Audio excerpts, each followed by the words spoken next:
Good evening, my people. Welcome back to the counterattack. I hope you and yours are doing very, very well. Today, the Arsenal, welcome Brexit FC, aka Burnley, down to the carpet for another miserable 90 minutes. And I woke up this morning, my people, and took a look at the lineup, a little bit worried. I knew Tomiyasu probably would not be fit to play, and whenever we don't have all of our starters there, the team just really looks anemic, just out of it. And when the lineup was released, we have Ben White coming in at right back and Holding coming in at center back, uh, replacing White, who gets pushed out to right back to cover for Cedric and Tomiyasu, who none of them are available. So I look at this lineup, the rest of it's unchanged, and I'm thinking this team has more than enough to go out there and beat Burnley. I think we all knew that we were going to dominate the ball, and that's exactly what we did from the first whistle. We were absolutely dominating possession. Burnley, they came here to do what they always do every single year. They come here and they sit back, and that's exactly what they did. They basically put everyone behind the ball and said, all right, Arsenal, go ahead, try to break us down. And we looked pretty good to start out with. I thought we were moving the ball very, very well. Martinelli, he was an absolute threat. And Saka, oh yes, you could see that Saka was on it today. He was torturing Peters at the back there. Had him on a string. It was looking good. So after the first 15 minutes, I was actually quite positive. I thought, okay, we're gonna get a goal eventually, pretty early, I thought, and then they'll have to try to come out, and that's when we'll run right over them. But that's not what happened. In that first half, Burnley had a few half chances from set pieces. We all know that's how they're going to try to hurt a team like Arsenal. We were dominating possession, really getting good play and build up play down the wings. Albert Sambi Lakanga, he has struggled a little bit in recent weeks, and that's to be expected. This guy's 21. He's never played in England before, and all of a sudden he's thrown into this team and told to be the only defensive midfielder in it. So that's what you're going to get with young players. But today, Lakanga actually was quite good. He was really good defensively, and he was spreading the ball out to the wings, to Saka, to Martinelli, to Lacazette. I thought Lakanga did actually quite well today, and I've criticized him a little bit here on the counterattack. But today, the blame cannot be laid at his door. We took a few of our half chances and got a couple shots in on goal, but Pope, he was solid today. He was solid in that first half. But the thing that we need to talk about, my people, here again on the counterattack, is these referees. Oh my goodness, these charlatans, these snake oil salesmen. These people are absolutely ridiculous. And today, we have another villain of the piece. I can't remember his name, and honestly, it doesn't really matter because this person, that person, they're all the same. Terrible. Today, Ashley Westwood should have been sent off. Not only should he have gotten a straight red for his vicious stamp on Kieran Tierney, but he got a yellow card for that. But a few minutes later, Gabriel tries to get past him, and he puts his arms up into his face, stops him. That is a second yellow every single day of the week. What is going on? These referees are so inconsistent. When Gabriel stopped Gabriel Jesus when we played City with that exact same motion, put his arms up, sort of like hit him and blocked him off. What did the referee do? Gave him a second yellow and sent him off. What happens today to Ashley Westwood? Absolutely nothing. Absolutely nothing. The ref whistles for a foul and then kind of just stares at us like an idiot. What is going on here? These referees are way too inconsistent, and it's costing teams points. It is shambolic, my people.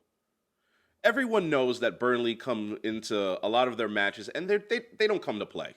We all know that. They do not come to play. They come to be aggressive. They come to be vicious. They come for long throw-ins and set pieces. That's what Burnley are all about. Frankly, in my opinion, they are an absolute waste of a space in the Premier League. At least Leeds United, that got promoted recently, came up and they try to play football. But Burnley, an absolute waste of space. If I was a Burnley fan, I wouldn't want to watch that. Utter nonsense. But these referees are reffing off of reputation and not off of what is actually going on in the game. So we know that Burnley come places and they come to be aggressive. But this referee, I guess, thought that he could not give an early yellow card or a lot of yellow cards to them because of the way they play. He would be forced into maybe making a decision for a second yellow card or a straight red. But that is just too bad for Burnley. It is too bad for them. Maybe they should actually try to come play football instead of rugby or whatever the hell it is they do out there. At the start of the second half, Arsenal really tried to come out there and play with a little bit more attacking urgency because that's what we needed. In the final third, we looked very, very hesitant. Like we would get there and it's a low block and then we would hesitate and run out of ideas. But in the second half, we did play with a little bit more urgency, and there was an excellent, excellent save by Nick Pope on Emil Smith Rowe off of a corner. It goes through a whole slew of players. He sees it at the last minute, and he pulls off an excellent stop. Nick Pope, I thought, did really well today. But I can't talk about Nick Pope without talking about his time wasting and the referee just letting him do it. I have never seen a referee more uninterested in trying to stop time wasting. Another indictment of these referees. Not once did he tell him to hurry up, hurry on, and from the start of the second half, he was wasting time. Absolutely pathetic. Burnley, I mean, if you come to do that, why are you even here? You know, the Premier League likes to say that it's the best league in the world, this and that. But when you have a team like Burnley playing anti-football, fouling just for fouling's sake, referee letting them get away with it, and time wasting, there is no point to them. Outside of that chance for Emil Smith Rowe off the corner, real gilt-edged chances were hard to come by in this game. And credit to Burnley, they are a very, very well-organized defensive team, and I will not take that away from them. If you're going to come in and play defensively, you know, put up a low block, I totally get that. I was a defender, so I love defending. But Burnley play anti-football. But credit to them, they were very, very organized today. And that's the way the game ended. 0-0. Such a frustrating draw. Ugh, such a frustrating draw. With this draw, we are sitting in 6th place now on 36 points. And looking at the table, luckily for us, we have a couple of games in hand. And as we all know, games in hand don't mean points on the table. But at least we are not completely out of it. We're only a point behind West Ham. We got 2 games in hand on them. We are 2 points behind Manchester United with a game in hand on them. So we are still right in the hunt for a top 4 spot. And honestly, that is still above my expectations for this year. Before this year started, I thought we would finish between 6th and 8th. We are in a transition year again. So many new players, not only to the club, but also to the Premier League. Such a young team with Saka, Odegaard, Emil Smith Rowe, Martinelli, so on and so forth. This team is going to be inconsistent. And I am not going to be reactionary, and I don't think other Gooners should be reactionary after every loss, every draw, saying the team is either great or the team is terrible, Arteta in, Arteta out. I think after every game, we definitely do need to take stock because it's going to be an up and down year.